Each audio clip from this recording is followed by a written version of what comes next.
All right, time to practice for our gate exam. So we got 10 derivatives here that we need to find, and using all of our rules here. So we'll have some recommendations, some shortcuts that can help here along the way. First suggestion here is to rewrite this whenever you have fractions like that divided by the square root of 3, bring that out. 1 over the square root of 3.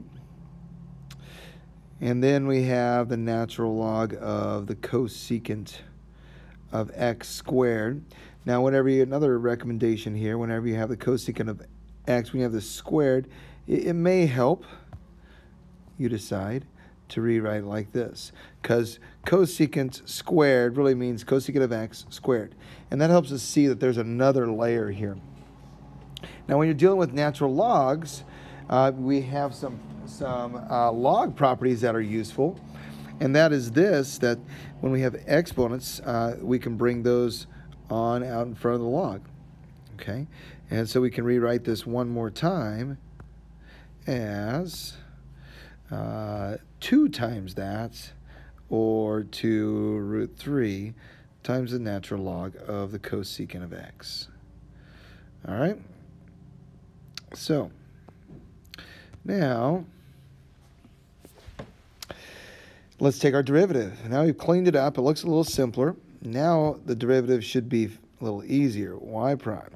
Okay, whenever we have constants out in front, they're going to stay out in front. Now we have the chain rule, derivative of the inside times the derivative of the outside. Work from the outside in or the inside out.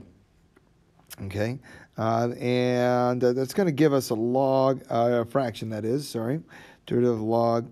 And so for logs, natural log, we have the derivative of the inside, which is cosecant cotangent. Got to memorize those, and it's negative because it's cos, all over cosecant of x. Okay, now that answer's all right for the gate exam. Not looking at simplifying, just like the on the free response to the AP test, you don't have to simplify. However, a little simplification is useful, and so let's go ahead and rewrite this as those cosecants cancel, and so y prime is -2 cotangent of x all over the square root of 3. Okay? Either answer would work there. The only simplifying I'm going to ask you to do is to... Here we have the quotient rule. You want to be able to recognize the quotient rule and the product rule.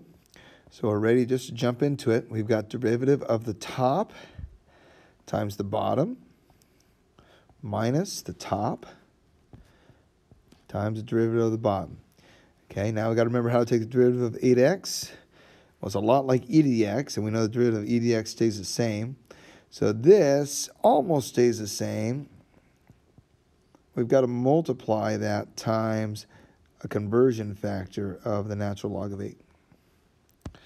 Okay, so since it's not e to the x, it's 8 to the x, we have to have this going on. And, okay, back to our quotient rule. We have the denominator squared. All right. Now, we could simplify it. That's a decent first step there. So we could say, notice we got an 8 to the x at each place. We could factor that out and cancel with one of these.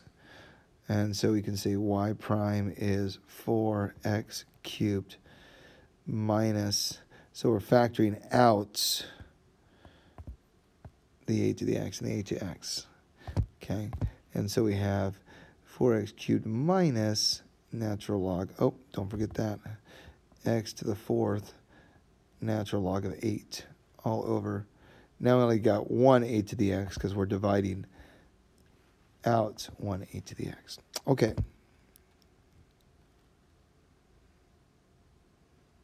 So there's our main answer. There's our simplified. All right, cruising along here. I guess I'm not really going 1, 2, 3, 4, 5. We're going down the page. But all right, so whenever we see these radicals, you might also find it useful to rewrite them as x to the 1/2, because it's square root. Or if it's cube root or whatever, write them as fractional exponents. That might be useful. And then we can write this as, we can take our derivative, and our derivative y prime is the derivative of the inside, which is 1/2 times x to the negative 1/2, all over, for inverse sign, it's the square root of 1 minus u squared. Okay, and so that would be the square root of x squared. Okay, so this can be cleaned up a little bit. We can have 1 over 2x. Let's go ahead and write it as the square root of x. Or you could do it as x to 1/2 still. Square root of 1 minus square root of x squared is x. So that's decent. We'd like to clean it up maybe a little bit more.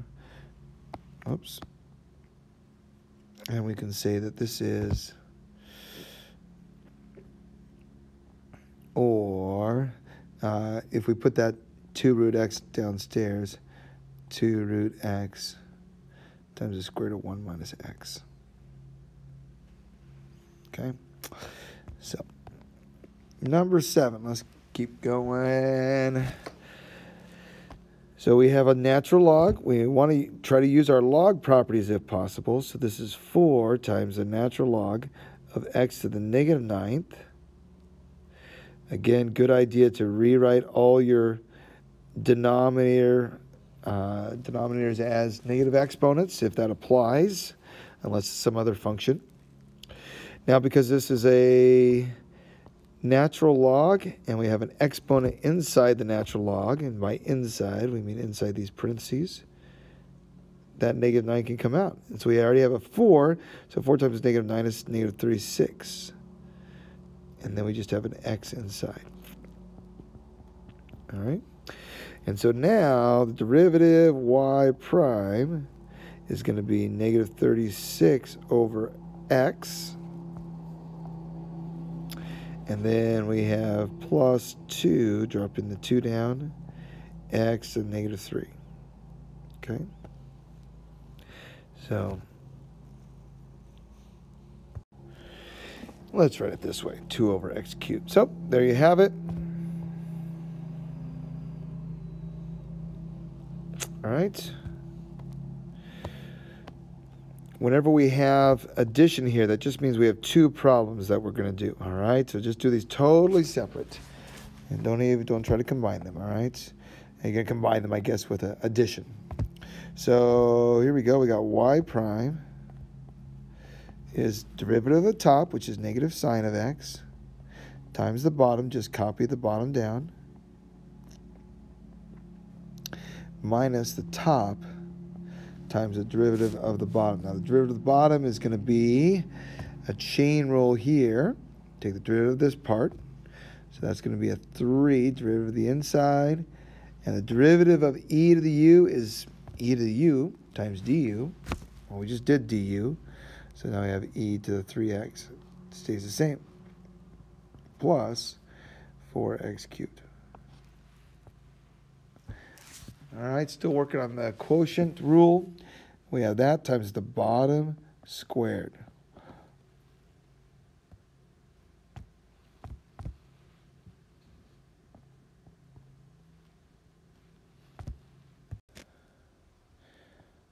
Don't try to clean the bottom up. Just leave it alone.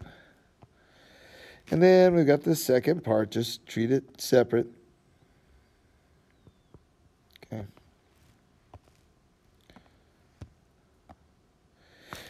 All right.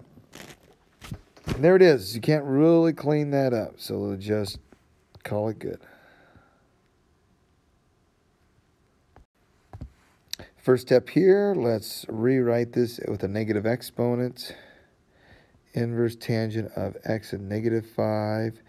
Can't really do anything with this log because there's several terms.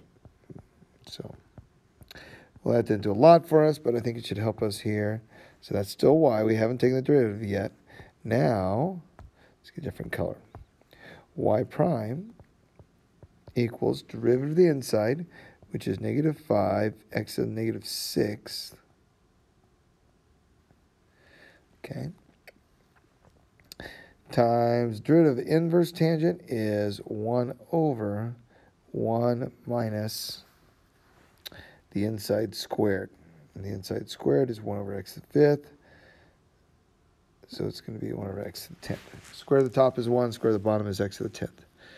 Minus, now this is a log base 7, so we have the derivative of the inside, which is 4x cubed plus 6x all over natural log of 7, that's our conversion factor, times x cubed plus 3x squared minus 11. Sorry, that's x to the 4th, actually. Okay.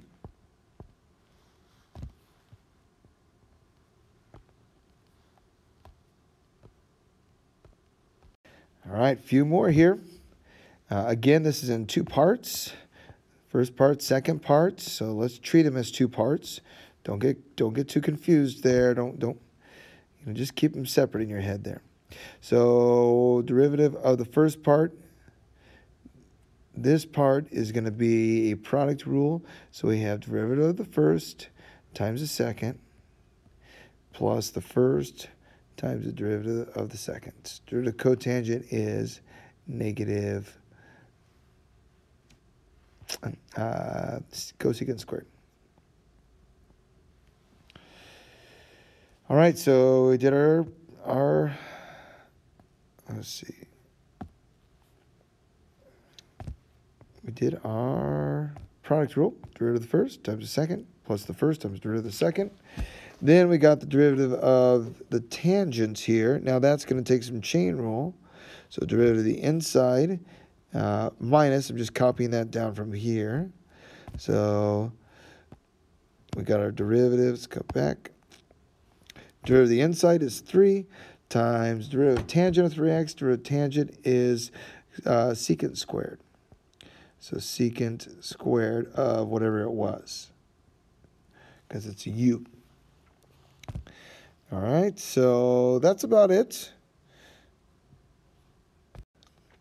We could clean up a little bit.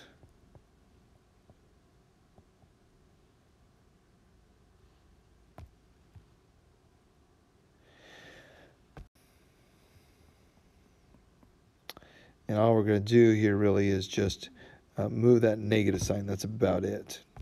Not much else we can do there. All right, there you have it. Next one, this is just the quotient rule. I know I say just, but we're looking at lots of different ones up there. Ones that have quotient rule, chain rule, all kinds of stuff. So we're going to take the derivative of the top, which is 8, times the bottom. And we'll subtract the top. 8x minus 1 times the bottom, which is 6, derivative of the bottom, that is, all over the bottom squared. Okay, and that's good enough. Let's leave it alone like that. All right. 2 more. Implicit. And this one is going to be a bear. So, with implicit, we're going to take, we've got 2 parts, so just attack them separately. We got a quotient, a product. So derivative of the first is x, 2x, times the second, y cubed, plus the first times the derivative of the second. Well, this is now implicit, so we're going to do 3y squared. Don't forget to multiply it times dy dx, or y prime. Now, plus, we've got another product rule here. We got to take the derivative of the first, which is 1, times the derivative of times the second, sine y, plus the first, which is x, times the derivative of the second. Derivative of sine is cosine. Now, we've got to do this implicitly, because remember, y is a function of x, so we've got to take the derivative of sine y and then multiply it times the derivative of the inside, which is y prime, or dy dx. Now we've got to take the derivative of the right side, treat it like an x for y cubed, but then multiply it by y prime. Now our goal is to solve for y prime. We've got to get y prime all by itself. So let's get all the y primes on one side, and we're going to move everything else to the other side. So we've got 1, oh, not that one, 2, 3. 3 terms. Let's move them all over to the left. We got x squared times, we'll put that 3 out in front. X squared times 3 y squared, all of that times y prime, and then plus x cosine y, all of that times y prime. And then I'm going to bring that right side over with some subtraction. Don't need to show all that steps. We know how it works. But we need to bring it over, 4y cubed times y prime. All right? Now, we're going to move all the other stuff that we haven't dealt with over to the right. What is that? Well, we've got a 2xy cubed and a sine y.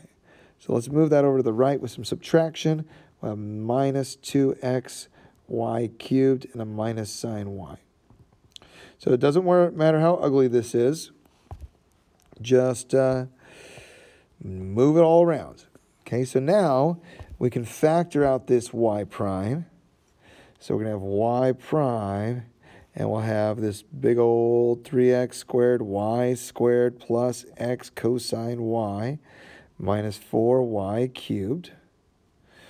Okay, equals, just copy. Okay, that's a y there. And so the only thing left to do is to divide both sides by this big old expression. And I'm not going to, for sake of room, and you're not going to fit this on that little paper there, I'm not going to necessarily show that step, just write the result.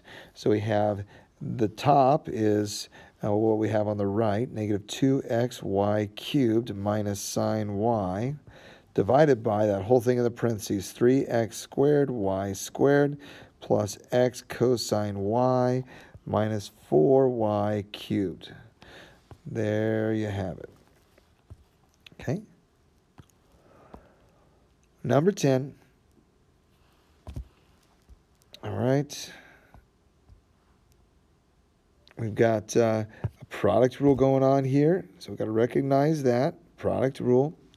So we have derivative of the first. Oh, first let's rewrite it.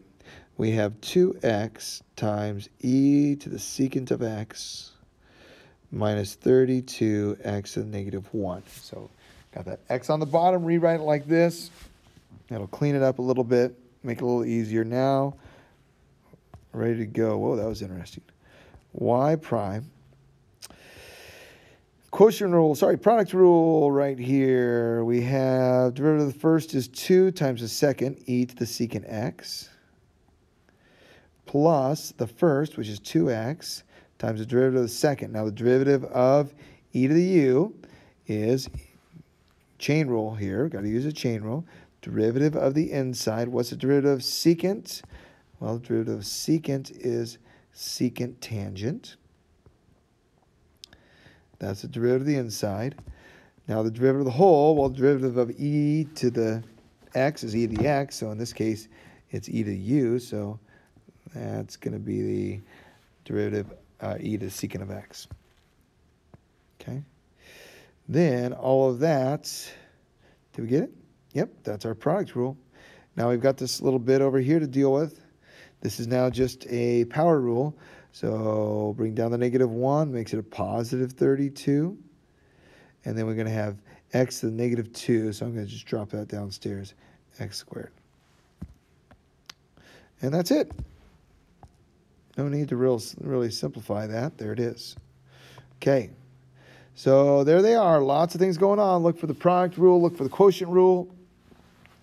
If you have a negative exponent, or you have a